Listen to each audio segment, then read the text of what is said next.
గౌరవనీయులు BRS party secretary general గారు, మన పార్టీ పార్లమెంటరీ పార్టీ నాయకులు ఎంపీ డాక్టర్ కె కేశవరావు గారు, గౌరవనీయులు మన రాష్ట్ర శాసనమండలి ఉపాధ్యక్షులు శ్రీ బండా ప్రకాష్ గారు, ఎమ్మెల్సీ డాక్టర్ యాదవరెడ్డి గారు, మిత్రులు ప్రతాప్ రెడ్డి గారు, జడ్పీ చైర్మన్ రోజా శర్మ గారు, మరో జడ్పీ చైర్మన్ హేమలత శేఖర్ గౌడ్ గారు, పెద్దలు గౌరవనీయులు శ్రీ మణికొండ లక్ష్మీకాంతారావు గారు, భూమిరెడ్డి గారు, ఎలక్షన్ రెడ్డి గారు, మన డీసీసీబీ చైర్మన్ చిట్టి దేవేందర్ రెడ్డి గారు, గ్రంథాలయ చైర్మన్ ప్రభాకర్ రెడ్డి గారు, మన గజ్వేల్ మున్సిపల్ చైర్మన్ ఎన్సి రాజమౌళి గారు, మార్కెట్ చైర్మన్ మాదా శ్రీనివాస్ గారు, మరో మున్సిపల్ చైర్మన్ బొంది రవీందర్ గౌడ్ గారు, మార్కెట్ చైర్మన్ మహమ్మద్ జహాంగీర్ గారు, జాఫర్ ఖాన్ గారు, కుట్టాల యాదగిరి గారు, వేదికను అలంకరించిన ఎక్స్ఎమ్మెల్సీ పాతూరి సుధాకర్ రెడ్డి గారు, వేదికను అలంకరించిన స్థానిక సంస్థల ప్రజాప్రతినిధులు, పార్టీ నాయకులు, పెద్ద సంఖ్యలో భారీ సంఖ్యలో గజ్వేల్ నియోజకవర్గం నుంచి తరలివచ్చిన అక్కా చెల్లెలకు, అన్నదమ్ములకు అందరికీ నా నమస్కారం.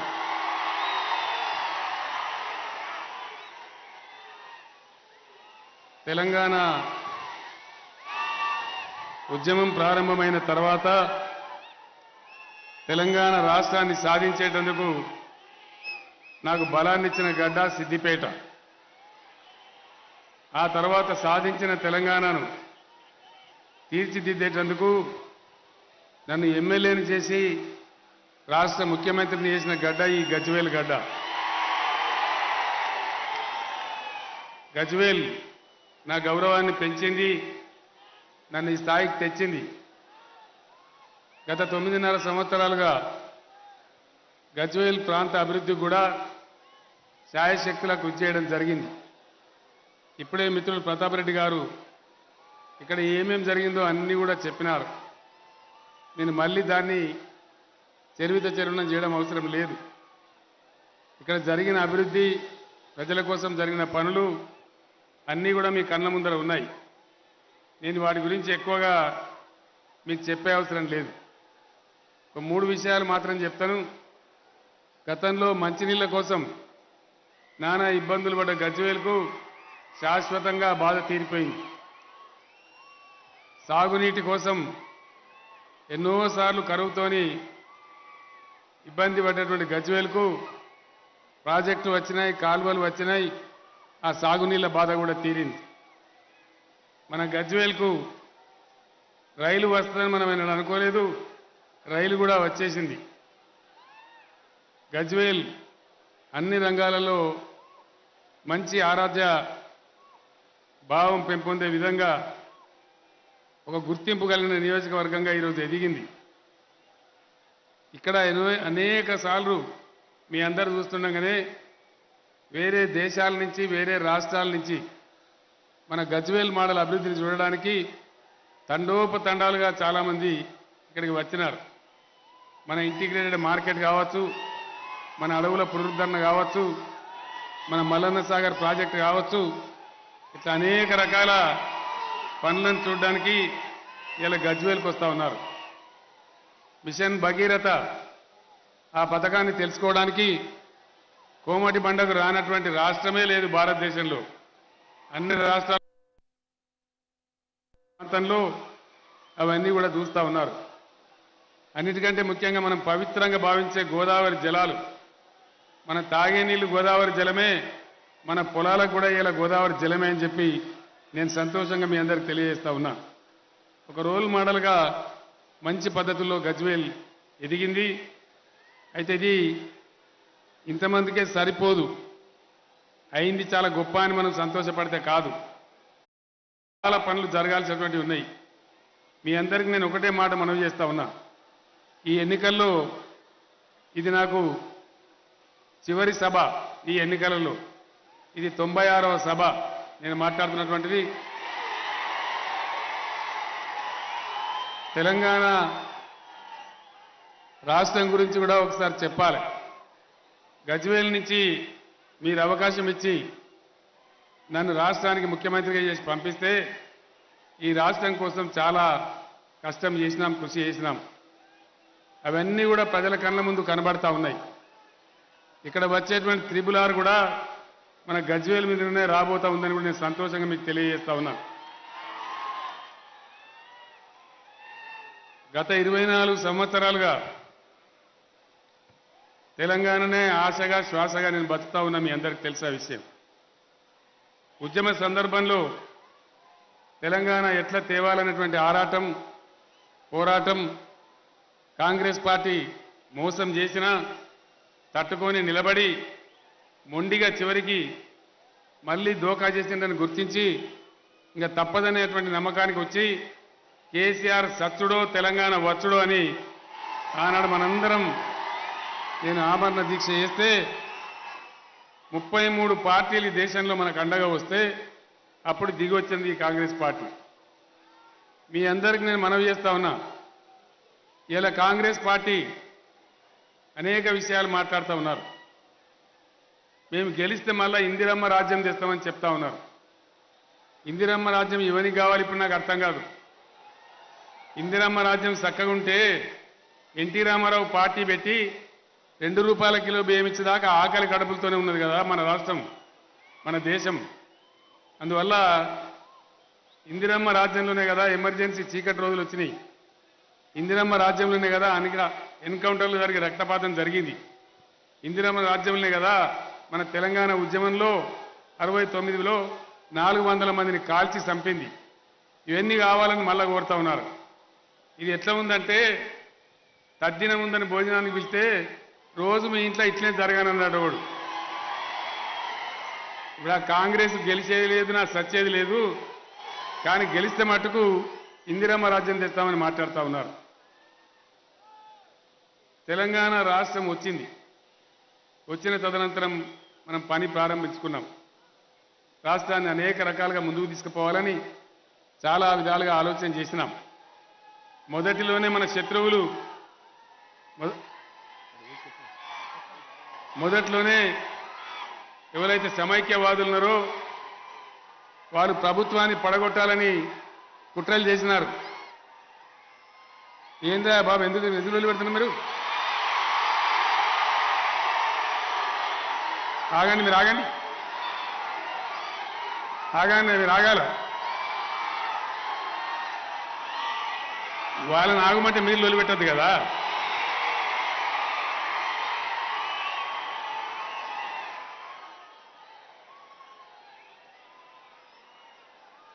ఆపాలి, ఆపాలి. మీటింగ్ తర్వాత చెప్పుకుందాం, ఆగాల. మీరు ఆపాలి, ఆపాలి, ఆపానే బాబు.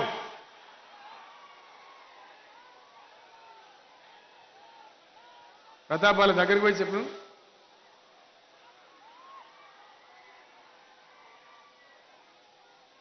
తొలి రోజులలోనే గవర్నమెంట్ కూలగొట్టాలని మళ్ళా కుట్రలు చేసినారు. మన ఎమ్మెల్యేలను కొనాలనే ప్రయత్నం కూడా చేసినారు. ఇట్లాంటి ఎన్నో ఆటంకాలు అధిగమించుకుంటూ ఆలోచనలు మొదలుపెట్టినాం. 2014లో తెలంగాణ భవన్లో అందరం కూర్చున్నాం. ఎన్నికల ప్రణాళిక రాస్తున్నాం. నేను ఒక మాట అడిగిన ఆ రోజు, అసలు గవర్నమెంట్ పెన్షన్లు ఎందుకు ఇవ్వాలి? పెన్షన్లు ఇచ్చేదానికి ఉద్దేశం ఉందా? తమాషాకి ఇస్తున్నామని అడిగిన నేను. మీరు ఏం కోరుతున్నారో అని వాళ్ళు అడిగింది. ఇక్కడ ఒకటే మాట ఏంటంటే మన సమాజంలో కొందరు అనుకోకుండా విధి వంచితులు అవుతారు. ఒక అమ్మాయికి భర్త చనిపోవచ్చు, ఇంకొక అమ్మాయికి భర్త వదిలేస్తే ఒంటరి మహిళగా ఉండవచ్చు. కొంతమంది ముసలి వాళ్ళు అయితే వాళ్ళకు ఆలన పాలన ఉండవచ్చు, లేకపోవచ్చు. ఈరోజు మనందరం బాగున్నాం దేవుని దయ వల్ల. అనుకోకుండా ఒక యాక్సిడెంట్ అయితే మనకు కూడా కాలో చేయకపోవచ్చు, అంగవైకల్యం రావచ్చు. ఇటువంటి విధి వంచితులు, ఇబ్బందులకు గురైన వాళ్ళు ఎవరైతే ఉంటారో వాళ్ళను కాపాడే బాధ్యత సాటి మానవులుగా ప్రభుత్వం మీదనే ఉంటుంది. మరి కాంగ్రెస్ ఇచ్చే 200 పెన్షన్ దేనికి సరిపోతుంది, దేనికి సరిపోదు, అర్థవంతంగా ఉండాలని నేను చెప్పిన.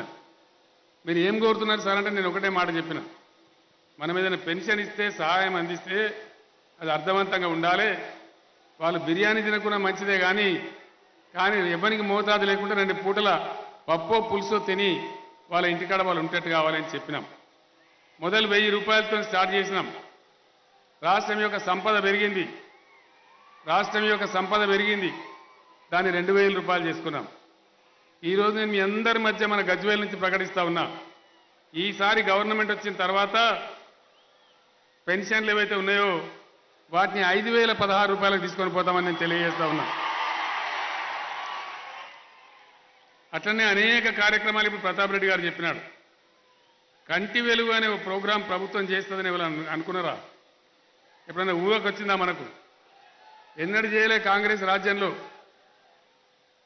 ప్రతి గ్రామానికి ప్రతి బస్తీకి కండ్ల డాక్టర్లను పంపించి అందరూ కూడా కళ్ళు టెస్ట్ చేయించి 3 కోట్ల మందికి పరీక్షలు చేయించి 80 లక్షల మందికి ఫ్రీగానే కండ్లద్దాలు ఇచ్చినాం. మీరందరూ కూడా ఆలోచన చేయాలి. అట్లనే పేదింటి బిడ్డలు పెళ్లి చేసుకుంటే 1,00,000 రూపాయలు కళ్యాణ లక్ష్మి అని షాదీ ముబారక్ అని సహాయం అందిస్తూ ఉన్నాం.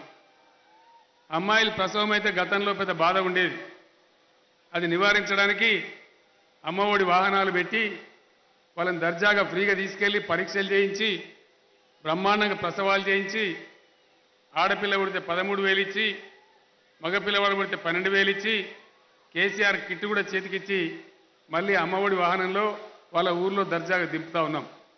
ఇవన్నీ కూడా మీ కళ్ళ ముందు జరుగుతూ ఉన్నాయి.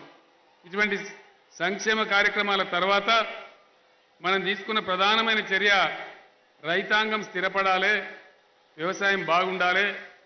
ఇక్కడ ఖచ్చితంగా చెట్టుకోలు గుట్టకోలమైన రైతులం కాబట్టి, కరువుకు గురైనం కాబట్టి వ్యవసాయ స్థిరీకరణ కోసం పథకాలు వేసుకున్నాం. అద్భుతమైన ఫలితాలు వచ్చినాయి. ఒక మన గజ్వేల్ కాదు, రాష్ట్రం అంతా కూడా చాలా గొప్ప ఫలితాలు వచ్చినాయి. ఆనాడు 30-40 లక్షల టన్నులు పండే తెలంగాణ ఇలా 3 కోట్ల టన్నుల వడ్లు పండిస్తా ఉంది. 3 కోట్ల టన్నులు. దీనికి కారణం ఏంటంటే ప్రాజెక్టుల ద్వారా నీళ్లు ఇస్తే అన్ని రాష్ట్రాలలో కూడా ట్యాక్సులు ఉంటాయి, పన్నులు ఉంటాయి. కానీ తెలంగాణలో పాత నీటి తీరువ బకాయిలు రద్దు చేయడంతో పాటు రైతులకు ఫ్రీగా కాలువల ద్వారా నీళ్లు ఇస్తా ఉన్నాం. అట్లనే 24 గంటలు మంచి నాణ్యంగా ఉండేటువంటి విద్యుత్ శక్తి ఫ్రీగా సరఫరా చేస్తూ ఉన్నాం. అట్లనే రైతు బంధు, ఈ రైతు బంధును పుట్టించిందే కేసీఆర్ బీఆర్ఎస్ ప్రభుత్వం. అంతకుముందు రైతు బంధును మనం వినలే. మన ఇండ్ల బకాయిలో అంజమాన్ అప్పుల బకాయిలో ఉంటే మన తలుపులు కూడా విక్కొని పోయినారు. కానీ రైతులకు ఎవరు కూడా ఒక రూపాయి ఇవ్వాలని ఎన్నడూ కూడా ఆలోచన చేయలే. రైతు బంధు అనే పదాన్ని మొట్టమొదటి భారతదేశంలో సృష్టించి ఇలా రైతులను ఆదుకునేది ఒక కేసీఆర్ ప్రభుత్వమే. అది కూడా మీ అందరికీ తెలుసు. దాని తర్వాత ఎవరైనా రైతు అనుకోకుండా చనిపోతే ఒక 5 లక్షల రూపాయలు వారం లోపల వాళ్ళ ఇంటికి పంపిస్తూ ఉన్నాం.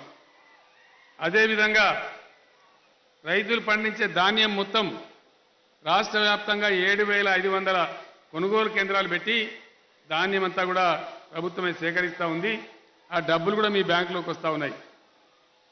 మరొక ముఖ్యమైన విషయం, ధరణి పోర్టల్ తెచ్చినాం. బ్రహ్మాండంగా దాంతో రక్షణ వచ్చింది. ధరణికి ముందు మీ భూముల మీద యాజమాన్యం ఒక 10 మందికి ఉండేది. విఆర్ఓ నుంచి మొదలుకుంటే రాష్ట్రంలో సీసీఎల్ఏ దాకా, రెవెన్యూ మినిస్టర్ దాకా. నేను మీకు మనవి చేసేది ఏంటంటే ప్రభుత్వం తన దగ్గర ఉన్న అధికారాన్ని మీకు దారపోసింది. మీ బొటనవేలు పెడితే తప్ప మీ భూమి మార్చే అధికారం ఇలా ముఖ్యమంత్రి కూడా లేకుండా చేసినామని మనవి చేస్తా ఉన్నా. ఎవరికి కూడా లేదు. దానివల్ల కూడా చాలా గొడవలు తప్పినాయి. ఇలా పెరిగిన భూముల విలువలకు కొట్టుకొని సచ్చే పని ఉంటుండే ఇలా ధరణి లేకపోతే. ధరణి ఉంది కాబట్టి ఎవరి భూమి వారికి ఉంది. ఒకళ్ళ భూమి ఇంకోలకు రాయడం, ఇంకోల భూమి ఇంకోలకు రాయడం, అటువంటి లొంగదందాలన్నీ బంద్ అయిపోయినాయి. ఇవాళ కాంగ్రెస్ నాయకులు మాట్లాడుతూ ఉన్నారు. ఒకటి, కాంగ్రెస్ వస్తే మేము ఇందిరమ్మ రాజ్యం తెస్తాం, మళ్ళీ ఆకలి సాగులు రావాలి, మళ్ళీ ఎమర్జెన్సీ రావాలి, మళ్ళా కాల్చివేతలు కూల్చివేతలు జరగాలి. రెండవది మాజీ పిసిసి అధ్యక్షుడు ఉత్తమ్ కుమార్ రెడ్డి గారు మాట్లాడుతూ ఉన్నాడు. కేసీఆర్కి ఎక్కడ పని లేదు, రైతులు కట్టిన పన్నులన్నీ తీసుకుపోయి రైతు బంధు ఇచ్చి దుబారా చేస్తున్నాడు అని మాట్లాడుతున్నాడు. రైతు బంధు దుబారానా అండి? రైతు బంధు దుబారానా? వేస్టా? రైతు బంధు ఉండానా? మళ్ళా మన బీఆర్ఎస్ గవర్నమెంట్ రావాలి, రైతు బంధు ఉన్న 10,000 కాదు దాన్ని 16,000 చేస్తామని మనం చేస్తా ఉన్నాం. ఇప్పుడున్న పిసిసి అధ్యక్షుడు మాట్లాడుతూ ఉన్నాడు, 24 గంటల కరెంట్ ఇచ్చి కేసీఆర్ వృధా చేస్తున్నాడు, వేస్ట్ చేస్తున్నాడు, 3 గంటలు చాలు కరెంట్ అంటున్నాడు. 3 గంటల కరెంట్ సరిపోతుందా? ఎన్ని గంటలు ఉండాలి? 24 గంటల కరెంట్ ఉండాలి. ఉండాలంటే ఒకసారి చేయలేవట్టాలి. ఈ కెమెరాలు దింపురా బాబు.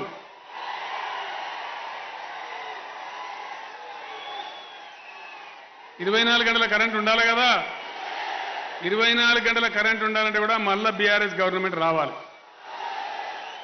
ఇంకా ఆయన ఏం చెప్తున్నాడంటే 3 గంటలు చాలు, ఎట్లా వాడుతుందిరా బాయ్ అంటే 10 HP మోటార్ పెట్టుకోవాలన్నాడు.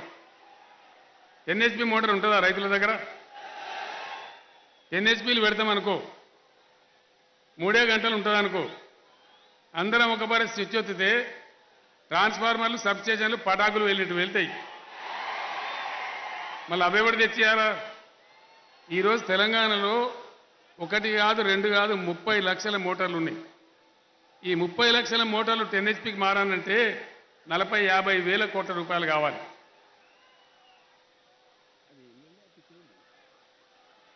ఎవరు తెచ్చేయాల డబ్బులు? అంటే వాళ్ళు గవర్నమెంట్లో ఉన్నప్పుడు వాళ్ళకి చేతగాలే, ఇయ్యటానికి చేతులు రాలే. ఈరోజు మనం చేస్తూ ఉంటే దాన్ని అడ్డం పొడుగుతా మాట్లాడుతూ ఉన్నారు. మీ అందరిని కూడా నేను కోరేది, ఒకప్పుడు చెరువుల పరిస్థితి ఏముండే, ఇలా చెరువులు ఎట్లా నిండుతూ ఉన్నాయి. 10 సంవత్సరాల నుంచి దేవుని దయ కూడా మంచిగా ఉంది. మనకు ఇలా కరువు లేదు, చాలా మంచిగా వర్షాలు పడుతున్నాయి, అది కూడా బ్రహ్మాండంగా ఉంది. ఇట్లనే అనేక రకాలుగా అనేక కార్యక్రమాలు చేసుకున్నాం.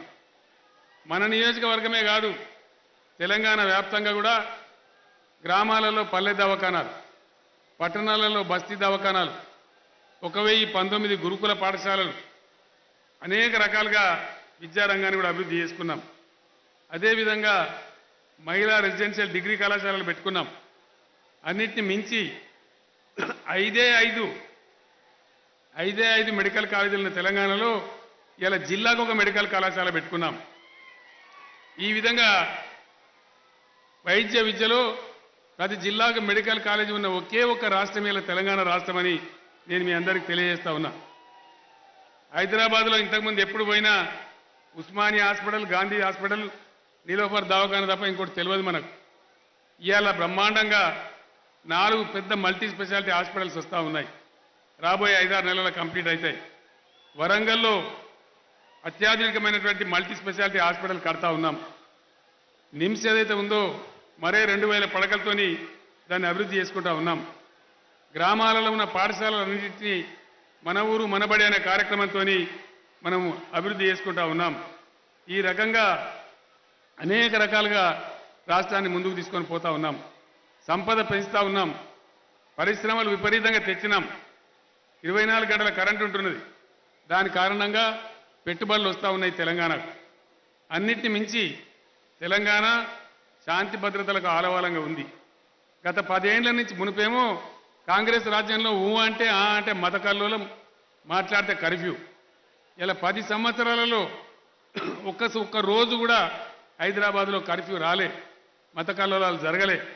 కారణం ఏంటంటే మనం అన్ని వర్గాల ప్రజలను, అన్ని మతాల ప్రజలను సమానంగా చూసుకుంటూ మంచిగా ముందుకు తీసుకొని పోతా ఉన్నాం. కాబట్టి గొడవలు లేని ప్రశాంతమైన వాతావరణం ఉంది. కాబట్టి మనకు ఐటీ రంగం కావచ్చు, పరిశ్రమల రంగం కావచ్చు, బ్రహ్మాండంగా మనకు పెట్టుబడులు కూడా వస్తూ ఉన్నాయి. పట్టణాలలో మౌలిక వసతులు బ్రహ్మాండంగా ఏర్పాటు చేసుకుంటా ఉన్నాం. ఇలా హైదరాబాద్ నగరం కళ్ళు చెదిరిపోయేటువంటి అద్భుతమైన విశ్వనగరంగా రూపుదిద్దుకుంటా ఉంది. చాలా గొప్ప అభివృద్ధి కూడా జరుగుతూ ఉన్నాయి. ప్రతిపక్షాలు ఎన్ని అడ్డంకులు కలిగించినా ఇరిగేషన్ ప్రాజెక్టులు కానీ, పట్టణాల గ్రామాల అభివృద్ధి కానీ ఒక ఏక దీక్షతోని చేసుకుంటూ ముందుకు సాగుతూ ఉన్నాం. ఈ రాష్ట్రం ఎట్లా తయారైందంటే తెలంగాణ ఆచరిస్తుంది, దేశం అనుసరిస్తుందనే పద్ధతిలో చిన్న రాష్ట్రం 10 ఏళ్ల వయస్సే ఉన్నా భారతదేశానికి ఒక రోల్ మోడల్గా ఈ రాష్ట్రాన్ని మనం తయారు చేసుకున్నాం. ఇదంతా కూడా ఇదే విధంగా జరగాలంటే, ఇదే విధంగా ముందుకు పోవాలంటే ఇంకా చాలా జరగాలి. నేను మీ అందరికీ ఒక మాట మనవి చేస్తా ఉన్నా. తెచ్చుకున్న రాష్ట్రాన్ని ఒక దరికి తెచ్చుకున్నాం. ఇంకా ఈ రాష్ట్రం బాగుపడాలి. నా కోరిక ఒకటే, నాకు ఫిబ్రవరి నెల వస్తే 70 సంవత్సరాల వయసు వస్తూ ఉంది. మీ అందరి ఆశీర్వచనంతో నేను తెలంగాణ తెచ్చిన కీర్తే నాకు ఆకాశం అంతా ఎత్తు కీర్తి. పదవులు కాదు ఇక్కడ ముఖ్యం. తెలంగాణ నేను ఆల్రెడీ 10 సంవత్సరాలు ముఖ్యమంత్రిగా ఉన్నా మీ ఆశీస్సులతోని. తెలంగాణ రేపు ఒక అద్భుతమైన రాష్ట్రం కావాలి. పేదరికం శాశ్వతంగా పోయే రాష్ట్రం కావాలి. నిరక్షరాస్యత లేని 100% అక్షరాస్యత ఉండే రాష్ట్రం కావాలి. వైద్య రంగంలో అద్భుతంగా చాలా వైద్య సదుపాయాలు ఫ్రీగా ప్రజలకు అందేటువంటి తెలంగాణ కావాలి. పేదలు లేని తెలంగాణ కావాలంటే వట్టిగా నోరుతో చెప్తే కాదు. దళిత వర్గాల ప్రజలను నెహ్రూ కాలంలోనే, ఇందిరమ్మ కాలంలోనే దళిత వర్గాల గురించి ఏమైనా మంచి పనులు చేసి ఉంటే ఇలా దళిత వర్గాలకు ఇంత దరిద్రం ఎందుకు ఉండేది కాదు. వాళ్ళు చేయలేదు కాబట్టే ఇంకా దరిద్రం ఉంది. మరి దళిత జాతి బిడ్డలు కూడా మన సాటి మనుషులే. వాళ్ళు వివక్షకు గురైనారు, దోపిడీకి గురైనారు. వాళ్ళు కూడా మనతో పాటు పైకి రావాల్సిన అవసరం ఉంది. అందుకే దళిత బంధు ప్రోగ్రాం తెచ్చినాం. నేను గజ్వేల్ నియోజకవర్గ దళిత బిడ్డలందరికీ శుభవార్త చెప్తా ఉన్నా. ఈ ఎన్నికలు కాగానే మన గజ్వేల్ నియోజకవర్గంలో ఒకే విడతలో దళిత బంధు మొత్తం కుటుంబాలకు తెచ్చుకుందాం. గజ్వేల్ నియోజకవర్గ దళిత వాడల నుంచి దరిద్రాన్ని పీకి అవతల పడేద్దామని మనవి చేస్తా ఉన్నా. ఆ రకంగా కార్యక్రమాలు కూడా చేసుకుందాం. ఇంకా అనేకమైనటువంటి కార్యక్రమాలు రావాలి. పంటల ఉత్పత్తి పెరిగింది తెలంగాణలో. పంటల వైవిధ్యం కూడా పెంచాలి. ఫుడ్ ప్రాసెసింగ్ యూనిట్ రావాలి. ప్రతి మండలంలో, ప్రతి నియోజకవర్గంలో ఎక్కడికక్కడనే ఆ పరిశ్రమలు రావాలి. దానిలో రైతులందరూ వాటాదారులు కావాలి. రైతుల బిడ్డలందరికీ దానిలో ఉద్యోగాలు దొరకాలి. అటువంటి గొప్ప ఫుడ్ ప్రాసెసింగ్ ఇండస్ట్రీగా తెలంగాణ తయారు కావాలని నా కలలు ఉన్నాయి. అదేవిధంగా పేదరికాన్ని తగ్గించే విషయంలో కూడా మనం ముందుకు పురోగమిస్తూ ఉన్నాం. రాష్ట్రం ఏర్పడిన నుంచి ఇంకా ముందుకు పురోగమించాలి. కులము, మతము, జాతి అనే పిచ్చి ఆలోచనలు లేకుండా శాంతి భద్రతలను కాపాడుకుంటూ అన్ని వర్గాల ప్రజలను అన్ని రంగాలలో ఈ రాష్ట్రాన్ని ముందుకు తీసుకొని పోవాలి. అదే ఆశయంగా నేను ఈరోజు పనిచేస్తా ఉన్నా. మీ అందరితోని నేను ఒక్కటే మాట కోరుతా ఉన్నా. మీరు గజ్వేల్లో 2 సార్లు నన్ను గెలిపించినారు. నాకు భగవంతుడు ఎంత అవకాశం ఇచ్చిండో, ఎంత శక్తి ఇచ్చిండో, పట్టణం కానీ, గ్రామాలు కానీ, మన రైతుల గురించి కానీ కార్యక్రమాలు తీసుకున్నాం. ఈసారి మళ్ళీ మీరు ఆశీర్వదిస్తే రాష్ట్రంలో బీఆర్ఎస్ ప్రభుత్వం వస్తూ ఉంది. ఇప్పుడు మిత్రుడు స్థానిక నాయకుడు మన ప్రతాప్ రెడ్డి గారు కొన్ని విషయాలు చెప్పినారు. ఇక్కడ కొండపోచమ్మ దేవాలయం, మల్లన్న దేవాలయం ఉంది మనకు. నేను ఆ రోజు చెప్పిన ఆ దేవుళ్ళ పేరు మీదే మన ప్రాజెక్టు పెట్టుకున్నాం. ఒక సాగర్ పేరేమో మల్లన్న సాగర్, ఇంకో సాగర్ పేరేమో కొండపోచమ్మ సాగర్. మన దేవతల పేర్లే ఉన్నాయి. అమ్మవారి దేవాలయానికి ఇదివరకే ప్రణాళికలు వేసినాం. తప్పకుండా ఎన్ని కోట్ల రూపాయలు అవసరమైనా కొండపోచమ్మ దేవాలయాన్ని ఒక అద్భుతమైన దేవాలయంగా మార్చుకుందాం. నాచారం దేవాలయాన్ని కూడా ఒక అద్భుతమైన దేవాలయంగా మార్చుకుందాం. ఇంకో మాట మీకు నేను తెలియజేస్తా ఉన్నా. గజ్వేల్ హైదరాబాద్ కూతవేటు దూరంలో ఉంది. నాకు ఇప్పటికే చాలామంది మిత్రులు మాట్లాడినారు, మాకు మంచి స్థలాలు ఇప్పియండి, మేము వచ్చి ఐటీ టవర్లు పెడతాం ఇక్కడ అని కోరుతా ఉన్నారు. కాబట్టి గజ్వేల్కు నేను ఆ కేటీ రామారావుకి చెప్పిన ఆల్రెడీ పరిశీలన జరుగుతూ ఉంది. గజ్వేల్కు డెఫినెట్గా ఐటీ టవర్లు తెచ్చిపెట్టే బాధ్యత నాది అని చెప్పి నేను మనవి చేస్తా ఉన్నా. అదేవిధంగా మండలాలలో ఆఫీస్ కాంప్లెక్స్ కట్టుకుంటా ఉన్నాం. మంచి మార్కెట్ యార్డులు కూడా కావాల్సినటువంటి అవసరం ఉంది.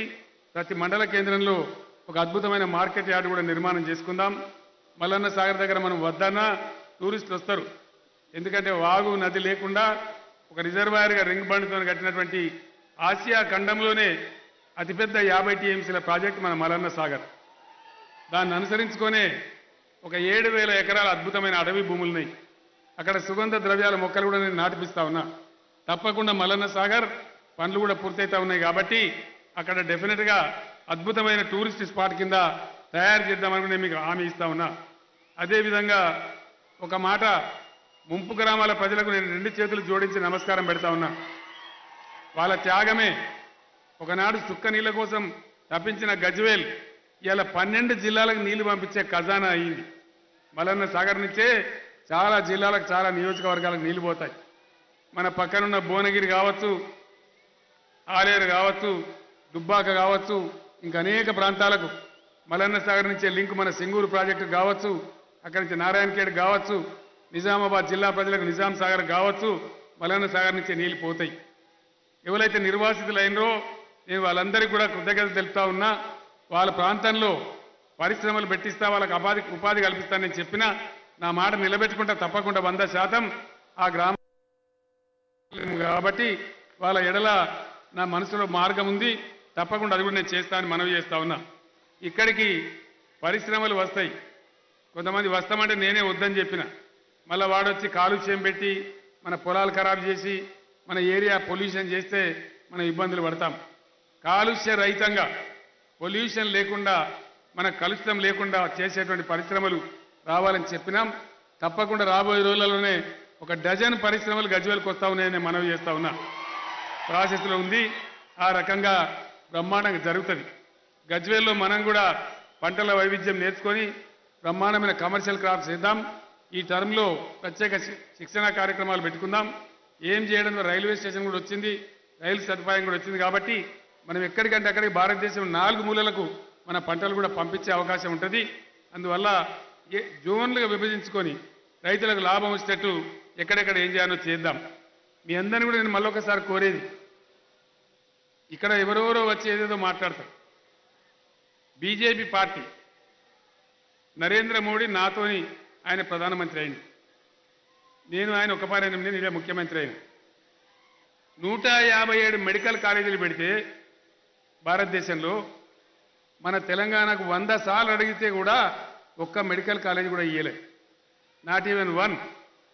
నవోదయ విద్యాలయాలు, పార్లమెంట్లో చట్టం ఉంది, ఏ రాష్ట్రంలో ఎన్ని జిల్లాలుంటే అని నవోదయ పాఠశాలలు కేంద్రం మంజూరు చేయాలని చట్టం ఉంది బాజప్తా. చట్టాన్ని కూడా ఉల్లంఘించి నేను 100 ఉత్తరాలు రాసినా నరేంద్ర మోడీ మనకు ఒక్కటంటే ఒకటి కూడా నవోదయ పాఠశాల ఇయ్యలే. ఒక్క నవోదయ పాఠశాల ఇయ్యని, ఒక్క మెడికల్ కాలేజీ ఇయ్యని బీజేపీ పార్టీకి మనం ఒక్క ఓటు కూడా ఎందుకు ఇయ్యాలి?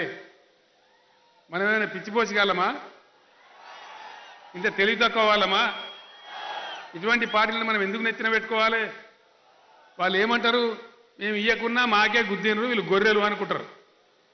మరి మనం గొర్రెలమా? ఎవరు మనం నిరూపించాలి. ఇప్పుడు ఇయ్యాల కాదు, 30 తారీఖున నిరూపించాలి. మన రాష్ట్రానికి ఇన్ని కష్టాలు పడి తెచ్చుకున్నాం. 58 ఏళ్ళు కూడా ఏడ్చినాం, మంచినీళ్ళకి బాధలు పడ్డాం, బోర్లు వేస్తే 600 ఫీట్లకు పోయినాం. ఆ బాధలన్నీ మర్చిపోయినామా? ఇవాళ మన వాగులు వంకలన్నీ ఎండాకాలంలో మత్తడి దుంకుతామని, మన హల్దీ వాగు, మన కూడలి వాగు. ఇవాళ మరి ఆ పరిస్థితి తెచ్చుకున్నాం. ఇంత కష్టపడి వచ్చిన రాష్ట్రం, కేవలం 10 ఏళ్ల వయసున్న రాష్ట్రం, మేము అభివృద్ధి కావాలని మాకు కావాలంటే ఒకటి కూడా సహాయం చేయని కేంద్ర ప్రభుత్వానికి, మన మీద కుట్రలు చేసే కేంద్ర ప్రభుత్వానికి మనం ఎందుకు సహకరించాలి? దయచేసి ప్రతి యువకుడు ఆలోచన చేయాలి. ఏదో ఒక పేరు మీద గుడ్డిగా ఓట్లేయడం కాదు, మనం విచక్షణతో నేస్తేనే మనకు లాభం జరుగుతుంది. మనం కులము, మతము, జాతి లేకుండా అందరం కలిసిపోతున్నాం కాబట్టే ఈ అభివృద్ధి రాష్ట్రంలో సాధ్యమవుతా ఉంది. భవిష్యత్తులో ఇంకా చాలా సాధించుకోవాల్సిన అవసరం ఉంది. ఆ రకంగా గజ్వేల్ అయితే నా నియోజకవర్గం ఇక్కడికి ఏది తక్కువ కాదు. మీరు ఏది కోరితే అది వస్తూనే ఉంటుంది, ఆటోమేటిక్గా జరుగుతూనే ఉంటుంది. అన్నిటికన్నా చాలా గర్వపడ్డ నేను. మొన్న రాత్రి ప్రచారం అక్కడెక్కడో చేసి సంగారెడ్డి అవతల నుంచి వస్తూ ఉంటే మన గజ్వేల్ రింగ్ రోడ్డు మీద నుంచే పోయిన నేను. ఆ రింగ్ రోడ్డు నిజంగా నాకే ఆశ్చర్యం కలిగించింది. అంత బ్రహ్మాండంగా ఇతర పట్టణాల వల్ల అసూయపడే విధంగా మన రింగ్ రోడ్ కూడా నిర్మాణం చేసుకున్నాం. రాబోయే రోజులలో గజ్వేల్ హైదరాబాద్ శాటిలైట్ టౌన్ కాబట్టి అనేక పరిశ్రమలు, అట్నే హౌస్ బిల్డింగ్ ఇండస్ట్రీ, ఈ విల్లాలు కట్టేవాళ్ళు క్యూ కడతారు మన గజ్వేల్కు. మన అభివృద్ధి చూసి ఒకపారి RRR రీజనల్ రింగ్ రోడ్ వచ్చిందంటే గజ్వేల్ దశనే పూర్తిగా మారిపోద్దని నేను మనవి చేస్తా ఉన్నా. ఈ ప్రయత్నాలు ఇంకా ముమ్మరంగా మనం చేసుకుందాం. గజ్వేల్ అన్ని విధాలుగా అభివృద్ధి చేసుకుందాం. మీరు నాకు ఇచ్చి నేను ముఖ్యమంత్రి కావడానికి ఒక భూమిక ఏర్పాటు చేసి మొదటి ఎన్నికలలో ఫస్ట్ అసెంబ్లీ ఎలక్షన్ ఆఫ్ తెలంగాణలో నన్ను ఇక్కడి నుంచి ఎమ్మెల్యే చేసినందుకు నేను మీ అందరికీ కూడా హృదయపూర్వకంగా ధన్యవాదాలు తెలియజేస్తా ఉన్నాను. మీరు మళ్ళీ నన్ను అవకాశం ఇచ్చి పంపిస్తే ఈ కీర్తిని ఇంకింత ఇనుమడింపజేసే విధంగా మన గజ్వేల్ యొక్క అభివృద్ధిని ఆకాశాన్ని తీసుకుపోయే విధంగా పనిచేస్తానని మనవి చేస్తూ నేను ఇద్దరు సెలవు తీసుకుంటా ఉన్నా. జై తెలంగాణ, జై తెలంగాణ. కారు గుర్తుకే, కారు గుర్తుకే, జై తెలంగాణ. ధన్యవాదాలు.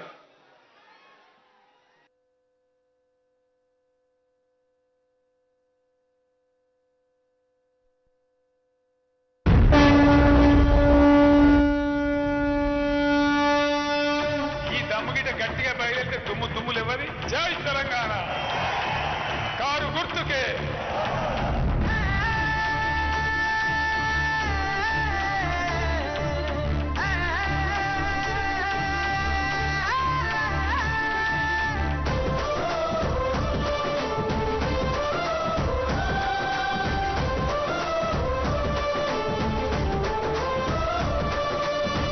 సమరానికి సై అని ఉరుకు రాష్ట్రానికి